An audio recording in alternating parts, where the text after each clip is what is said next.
बज चुके हैं चुनावी रणभेरी, अब होने वाला है शंखनाद।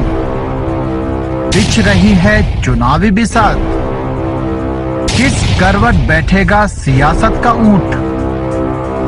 नेता नहीं जनता तय करेगी किसकी बनाएगी अपनी सरकार। चुनाव से पहले चुनाव की बात, हर दावेदार से कराएंगे आपकी मुलाकात। देखिए विधानसभा चुनाव पर चुनावी चर्चा आपके अपने चैनल विंध्य लाइव पर रात 9 बजे इस्लाम अहमद के साथ। बंसल न्यूज़ के विशेष कार्यक्रम 23 की तकरार किसकी सरकार में आपका स्वागत है। मैं हूं इस्लाम। हम मैहर विधानसभा से आज मैहर विधायक नारायण त्रिपाठी के साथ में हैं। मैहर विधायक नारायण त्रिपाठी 2023 के चुनाव को किस तरह से देखते हैं और किस तरह से वो 2023 के चुनाव में जाएंगे। आइए मिलते हैं मैहर विधायक नारायण त्रिपाठी से। विधायक जी, आपका स्वागत है बंसल न्यूज़ पे। किस तरह से 2023 के चुनाव को देखते हैं आप? मेरी 2023 की जो लड़ाई है वो बिंद के पुनर्निर्माण को लेकर है। मैं कई बातें करता हूँ कि हमारे सम्माननीय प्रधानमंत्री मोदी जी भी कहते हैं कि आत्मनिर्भर और समृद्ध हिंदुस्तान, और ये आत्मनिर्भर और समृद्ध हिंदुस्तान तब होगा जब राज्य आत्मनिर्भर और समृद्ध हो जाएंगे। राज्य आत्मनिर्भर और समृद्ध हो जाएंगे तो राष्ट्र अपने आप आत्मनिर्भर समृद्ध हो जाएगा। राज्य आत्मनिर्भर समृद्ध तब होंगे जब राज्य छोटे छोटे बनेंगे। अटल बिहारी वाजपेयी जी 3 राज्य बनाए, झारखंड, छत्तीसगढ़, उत्तराखंड। कोई जाके तीनों को देख ले कि सच्चाई में किस तरह डेवलपमेंट हुआ है। कानून व्यवस्था मजबूत होती है, आवाजाही आसान हो जाती है, पहुंच आसान हो जाती है।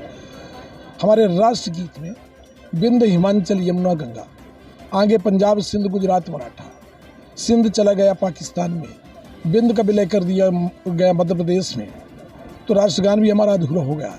उस राष्ट्रगान को भी पूर्ण करना चाहिए, राष्ट्रगान भी पूर्ण हो।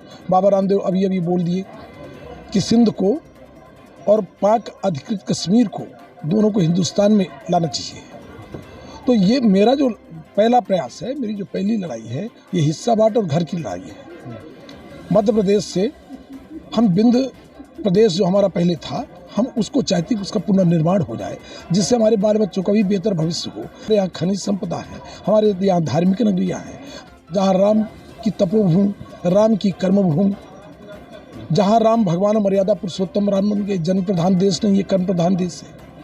कर्म प्रधान विश्व कर रखा, उस राम की तपोभूमि और कर्म है, उसका अयोध्या से ज़्यादा बड़ी भव्य मूर्ति वनवासी स्वरूप में बनना चाहिए।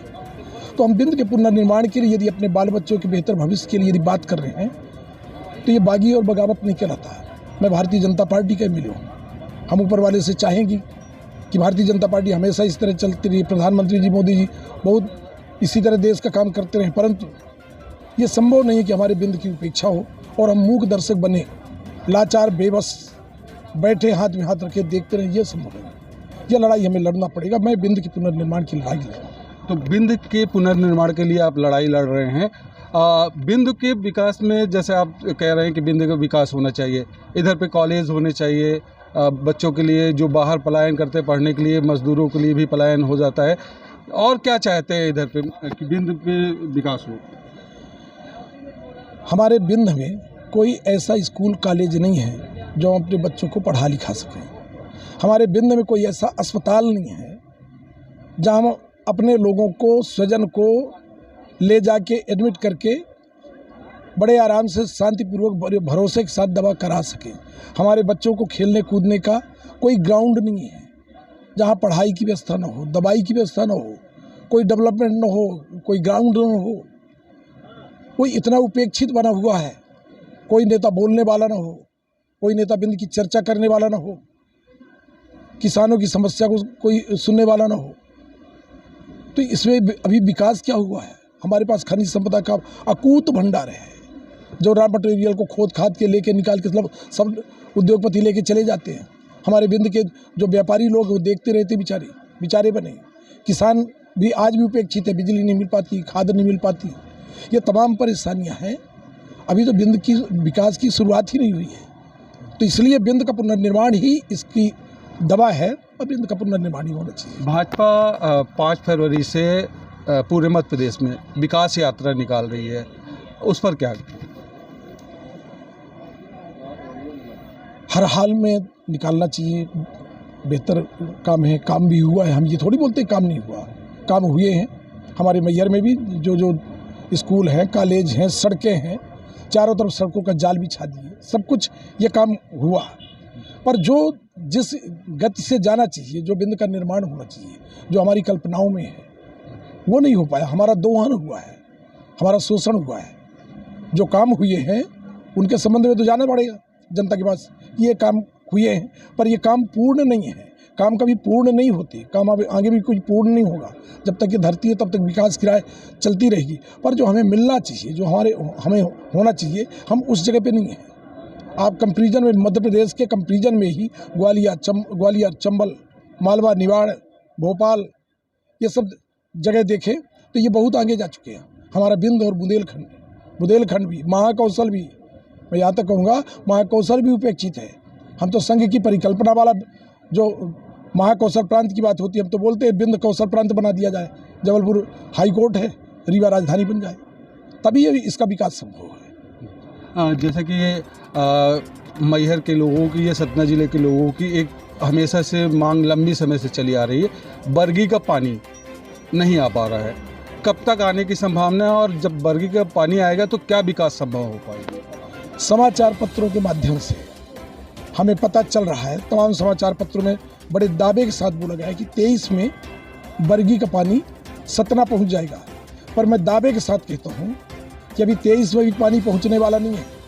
अभी वो जो मशीन लगी, जो खुदाई अभी बाकी है, उस खुदाई को करने में 1 साल लगेगा, फिर मशीन को निकालने में 6 महीना लगेगा। जो मशीन उस अंदर घुसी है उसको निकालने में 6 महीना लगेगा। मैं नहीं जानता कोई कैसे घोषणा कर रहा है कि 23 में पानी यहाँ पहुँच जाएगा। अब वो पानी आ जाएगा, हमारी टमस नदी को जीवित कर दिया जाएगा, हमारे टमस नदी में पानी डाल दिया जाए तो पूरा सतना जिला जो है ये जीवनदायिनी नदी कहला जाएगी। तो यदि पानी आया जाता है, किसान संपन्न होगा, किसान सक्षम होगा, खेती अच्छी होगी, तो ये तो सबसे बड़ी ज़रूरत का मामला है। मैहर के लोगों की कुछ अपेक्षाएं हैं कि मैहर जिला बने, स्थानीय युवाओं को 3 प्लांट है, उधर पे रोजगार मिले, इस पे आप कैसे देखते हैं? अब मैं प्रदेश के ही निर्माण की बात कर रहा हूँ। जिला की बात किए, जिला घोषित करा दिए, कैबिनेट में पास करा दिए। यदि हमारे मुख्यमंत्री जी शिवराज जी उसको रोके हुए हैं तो समय आने पर शिव जो है शक्ति के साथ धोखा और गलत नहीं कर सकते। मुझे विश्वास है चुनाव के पहले शिवराज जी इस मैहर को जिला बनाएंगी। अब इसके बाद जो मामला 3 सीमेंट प्लांट है, 3 सीमेंट प्लांट बहुत पुराने हो चुके हैं, कोई नए प्लांट नहीं है। जब प्लांट कोई आता है तो उस दौरान तमाम लोग काम में लग जाते हैं। तो 80% लोग यहाँ लोकल लोग काम कर रहे हैं। 80% से कम कोई तीनों प्लांट में सभी लोग लोकल काम कर रहे हैं। पर एक प्लांट में कितने लोग काम कर रहे हैं? हम खेती करते हैं, एक एकड़ की खेती में कितने मजदूर कटाई में लगेंगे, कितने मजदूर बोवाई में लगेंगे, कितने लोग सिंचाई में लगेंगे। यदि उससे डबल कर दिया जाए तो खेती का काम खत्म हो जाएगा। तो ये तो इंडस्ट्री है, कुछ प्रोडक्शन करना पड़ता है, तो लेबर, मजदूर, ये स्टाफ उतने में हो गया जितने में काम चल रहा है।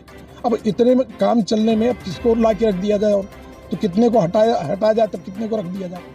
तो प्लांट इतने में चलेगा जहाँ जितना जो करना चाहिए, जितना बनता है, लगातार फैक्ट्रियों में दबाव बनाते हैं, काम में रखवाते हैं, काम में लगवाते हैं। जहाँ वक्त आता है हर हाल में लोगों को लगाने का काम किया जाता है।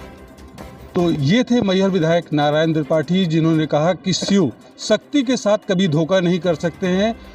चुनाव आने के पहले ही मैहर को जिला बनाने की घोषणा की जाएगी।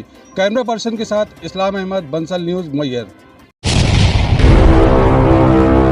बज चुके हैं चुनावी रणभेरी, अब होने वाला है शंखनाद। बिछ रही है चुनावी बिसात, किस करवट बैठेगा सियासत का ऊंट। नेता नहीं जनता तय करेगी किसकी बनाएगी अपनी सरकार। चुनाव से पहले चुनाव की बात, हर दावेदार से कराएंगे आपकी मुलाकात। देखिए विधानसभा चुनाव पर चुनावी चर्चा आपके अपने चैनल विंध्य लाइव पर रात 9 बजे इस्लाम अहमद के साथ।